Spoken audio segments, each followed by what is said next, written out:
part of our tools and materials section. In this series of DVDs, we're going to cover how to take apart your airbrush and how to clean it. What I want to do is I want to show you the different components and how this tool actually operates. When we get done working on this airbrush and taking it apart and cleaning it, hopefully when we're done, you'll realize that there's nothing intimidating or nothing scary about your airbrush. It's a very, very simple tool where paint is mixed with air and it's deployed. It comes out of the airbrush being propelled by air. And this is one tool that we use to deliver medium onto the surface of our fish. Let's get right into taking our airbrush apart. The first thing that we're going to do is we're going to talk about the different components of the airbrush. An airbrush is a very simple tool. This is one of the Badger Velocity Renegades. This is one of their original prototypes, and we still use it here just about every day in our shop. We're going to talk about what makes the airbrush work, how it works, and the different components that make it function. We're going to show you how to properly clean the airbrush so you'll know how to do that in your own shop. And hopefully when we're done, this will not be so much of a mystery for you. The back half of the airbrush, where it unscrews from the body, used to just be called a handle. This is still a handle, but today the ergonomic factors allow this airbrush to sit more comfortably in your hand. This little back component is a fairly new component in the last decade, and what this is a needle stop. Now basically, if you turn it counterclockwise, it actually pulls this stop back. And what you want to think about with this tool here, this part of the airbrush, is that it works as a tool stopping the needle from going back. So if we turn this clockwise and we turn this all the way in, the needle won't come back. If I open it up, this will give the needle to have some range. Okay, where this will serve you is basically when you're doing some fine detail work or you're trying to create a situation where you need to paint in consistency.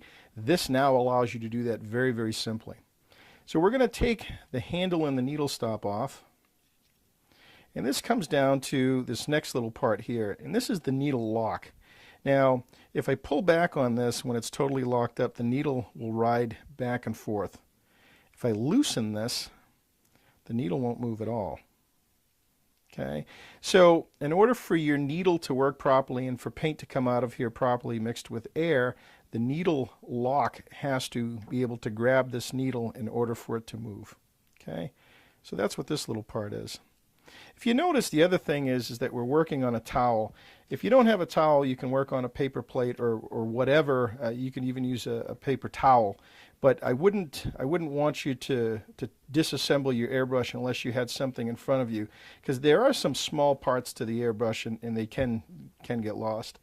Now we're going to take out the heart and the soul of the airbrush. We chose these particular airbrushes here because I didn't clean them, so we could see actually how we go about cleaning them. This is the needle. This is what allows paint to siphon around it and come out of the airbrush in a vortex. And basically you can see that there's certain areas of the needle that get dirty.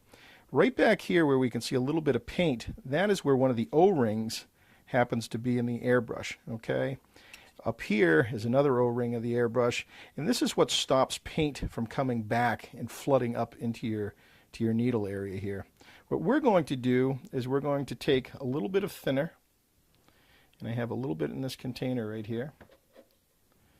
I'm going to take a little bit of this and we're just going to rub it back and forth. These are just pipe cleaners that you'd pick up at like a Michael's craft store or any store that would sell hobby type of pipe cleaners. And we're just going to carefully clean this needle. You can also use steel wool, and I often do. When you're applying the steel wool, just make sure you go in one direction. If you come down, you could actually bend the tip of the needle, or even worse, stab your own hand. Okay, so that's our needle.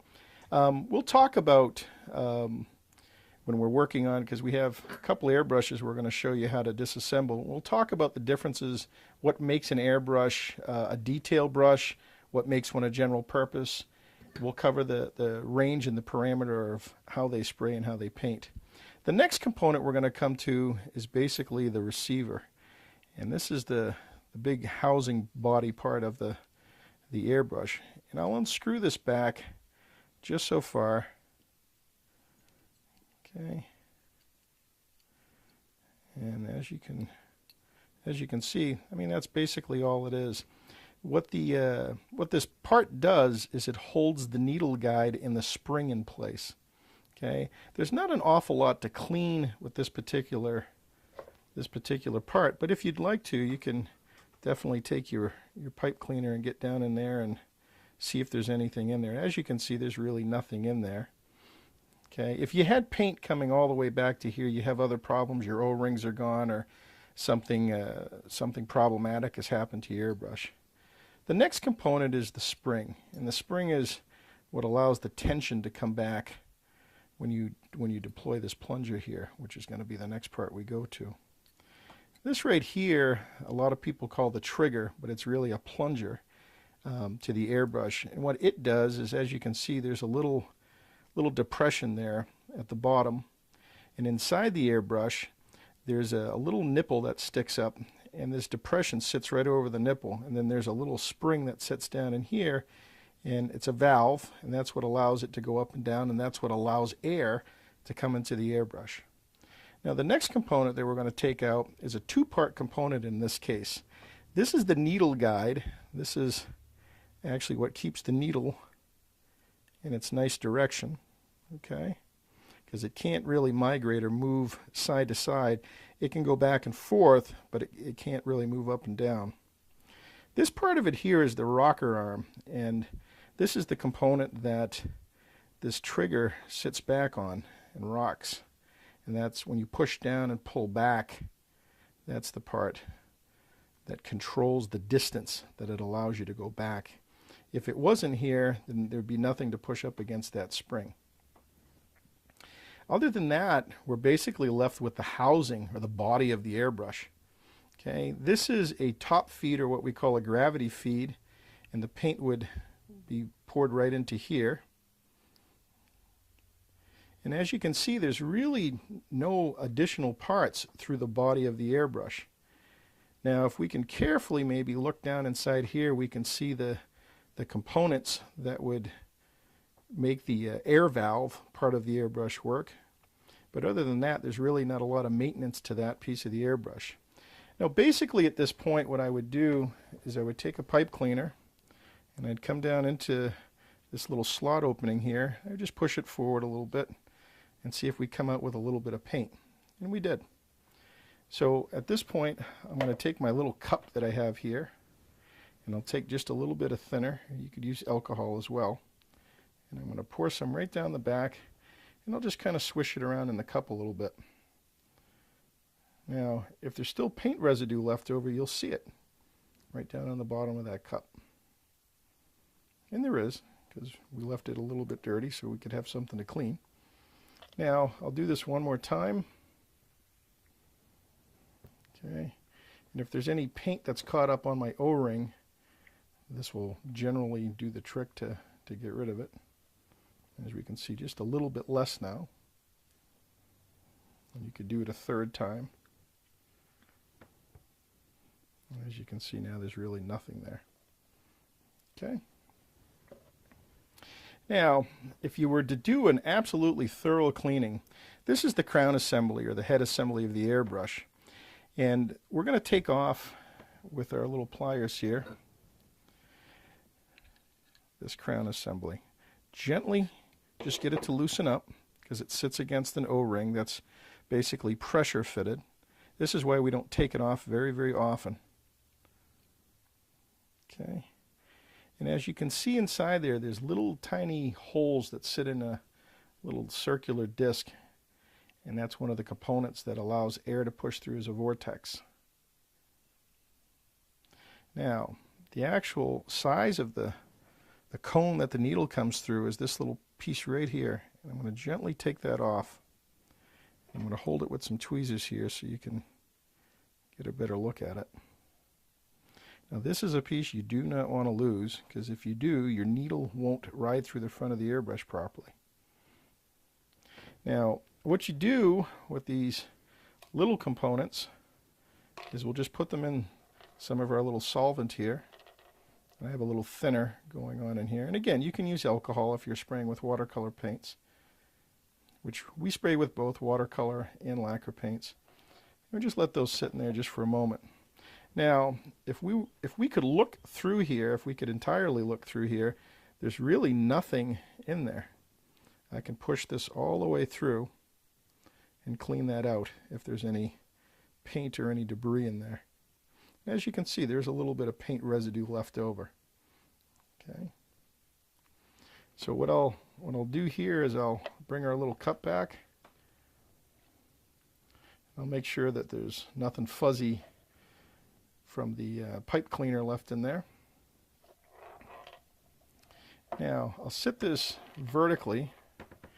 I'll come in here and I'll grab this component here where the needle will ride through. We're just going to stick that right into place there. Okay, I'll take a look at this. Make sure it looks fairly clean. And again, it generally doesn't get very dirty at all. Now I'm going to put this on finger tight right now because I'm going to have to use my pliers here, but once I have air coming through there, I'm going to show you how you can judge how tight this needs to be. Now the next thing that we're going to do is we're going to put this rocker arm back into the airbrush. I'm going to hold this vertically so I can push back on, this rocker arm and just hold it into place for a moment. And again, taking my spring, put my spring on there, put this all back into place like this. I'll screw it in just a little bit at first. And the reason why we're only going to go a little bit at first is I want to be able to put the plunger back in. If you screw it in too much, as you'll see, the rocker arm starts to move forward, and then it makes it a little bit more difficult to put the plunger back in. Make sure that your opening, okay, on this plunger runs perpendicular with the airbrush. That way the needle will fit through it. And I'm going to feel around here just for a moment until I feel that little spring for the air valve. Now here's something that a lot of people probably won't tell you. If you put this needle all the way back, when you tighten up the receiver here, you may hear a click. Not always, but sometimes you will. Okay, we didn't hear it that time, but the reason why I'm pushing back on this is if you tighten this up without any pressure on this plunger, you could actually get a kink in your spring. And of course, when you're on your last spot on a brown trout or a real pretty fish that you're painting and that spring lets go, you could purge more paint out of your airbrush than you want. What Badger's done that's really wonderful is they've put this little mark, okay, on this receiver, and if you turn this mark until it sits flush with the housing, that's a pretty great factory setting right there for the distance that you want. Years ago with some of the older airbrushes, you'd crank them all the way down and then turn them back about a quarter of a turn. But Badger's gone to the trouble of actually making a little mark that you can put down and find it on your own. I'm going to take the needle, put the needle back in there. Now what I want to feel for is that there's no obstruction. Oftentimes when you put the needle in and it's still dirty in here, you'll feel a grind. You'll actually feel it on the needle when you're pushing it in, right when you get to about where the O-ring is. And what that's telling you is there's still paint on your O-ring. Now what I do is I push it all the way forward, and more times than not, a little itty-bitty tiny bit of debris may come out of the opening, which I think we can see just a little bit there. I'll take this little pipe cleaner and just clean that off. You want it to sit snug, but not so tight that you're pushing past your O-ring, but just nice and snug. I'm going to take our needle lock here, and I'll lock that down. And if I move this back, I should watch my needle move with it. Okay. And we'll put our handle back on with our needle stop. I'll open this up just a little bit. I should hear a nice snap like a spring. And that's exactly what you're hearing. The next thing we would do is we're going to apply some air to this, and we'll test out our airbrush on some paper to make sure that it's spraying properly. What we've done is we've learned how to take apart an airbrush, we've learned how to put it back together, we learned how to properly clean it. One of the most important things about airbrushing is how to use the airbrush. As taxidermists or wood carvers, oftentimes when we're learning how to do our trade and to get good at what we do, we often buy tools and equipment that we really have no idea how to use. So what I'd like to do is show you a couple little things that are going to help you become a better airbrush artist. So what we're going to do is we're going to talk about the actual unit itself. This is the Badger Velocity top feed Renegade style airbrush that we're going to use. I like these top feeds, or what is known as a gravity feed airbrush. And what we're going to do is take a little bit of paint, and I basically don't fill my paint cup any more than about 1/4 cup of paint. And this allows me to basically turn the airbrush just about vertically. And as long as I'm not moving my hand just, too quickly, I'm not going to spill paint out. What this little device is that you can see here sitting right underneath the airbrush, this is called a pack valve, or a pressure air control valve. If I push down, you can hear air. And if I take this valve here and I dial it in clockwise, I can actually control my air pressure right at the airbrush. Now, a question that I'm often asked is, what air pressure do I shoot at?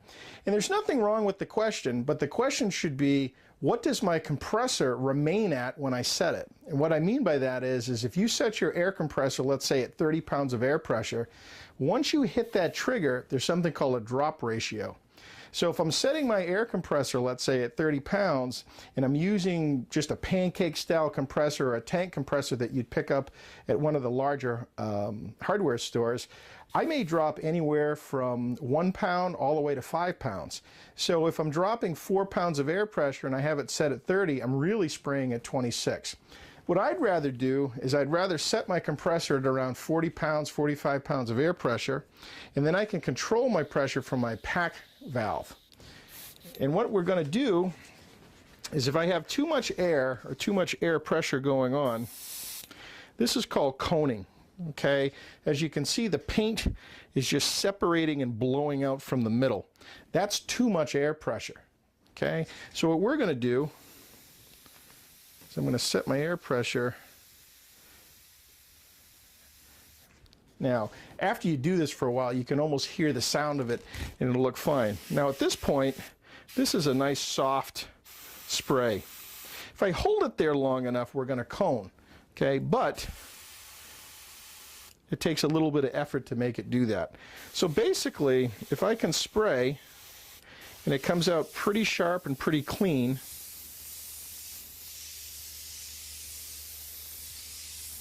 then that's probably a pretty good air pressure. Now, if we spray this and I turn it down to just a little spit here of paint, see how it spits out and is real fuzzy around the edges? That means there's not enough air coming out of your air compressor. And sometimes if you shut your air compressor off and you're spraying, at first your painting will be just fine, and then when you paint for a little bit, as it starts to run out of air, you'll end up with this. But again, it's probably somewhere around between 28 and 32 pounds of pressure. That's basically where I like to spray at. Okay, what I'm going to do is I'm going to show you what I learned to be the secret of the airbrush.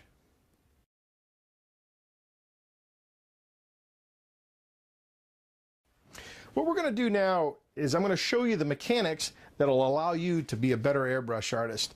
There's really two basic principles to airbrushing that allows you to be a better airbrush artist. One is speed and the other is distance. If you can learn to control both your speed and distance in short time, you're going to be a better airbrush artist. I'm going to show you a couple exercises and a couple drills that you can practice at home or in your studio.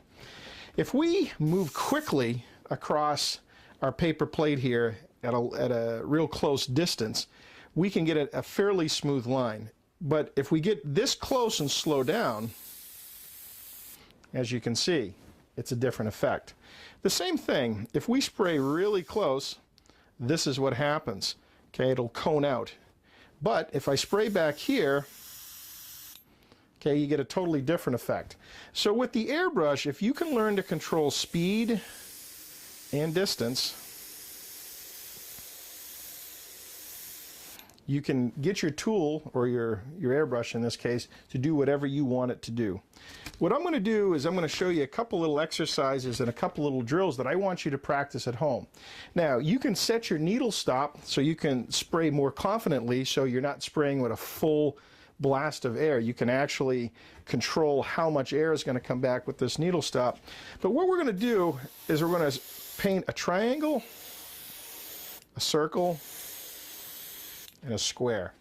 These three shapes are wonderful teachers, and if you buy 100 white paper plates for whatever they cost, $2.99 for 100, if you do 33 triangles, 33 circles, and 33 squares, by the time you're done, you will really be a lot more confident with your airbrushing ability if you can learn to control your speed and your distance. The first thing we're going to do is we're going to teach you how to enter in as you spray paint. Commonly what people end up doing is they'll come in really, really close and they'll start right there. Well, if you did that, you'd probably end up with too much paint. So we're going to come in so I can actually see the paint take place. I can see it start. And from that point, I can slowly move my hand, creating a real soft finish. Now, if I want to fill in some of these lighter areas, I can come back here and I can hold my distance.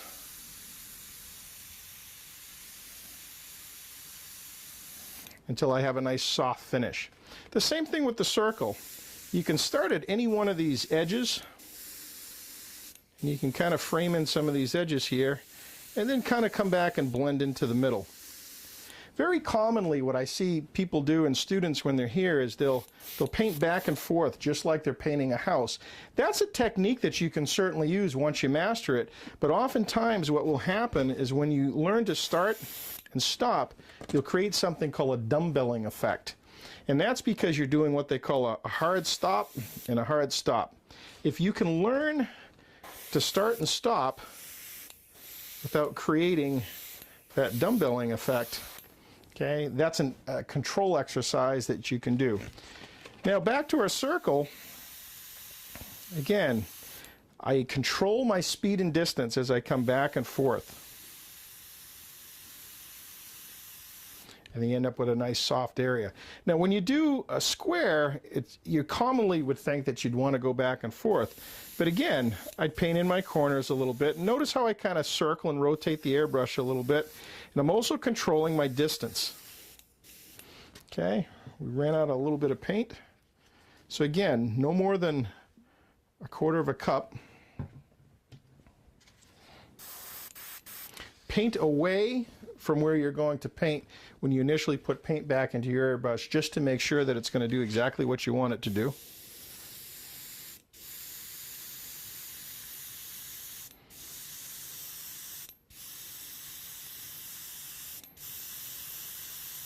Now, I left these little places, and these are what we call hotspots. And that's where you've concentrated and hovered just a little too long. But what I'm going to show you is how to clean them up a little bit. Now, I do this using control of my distance.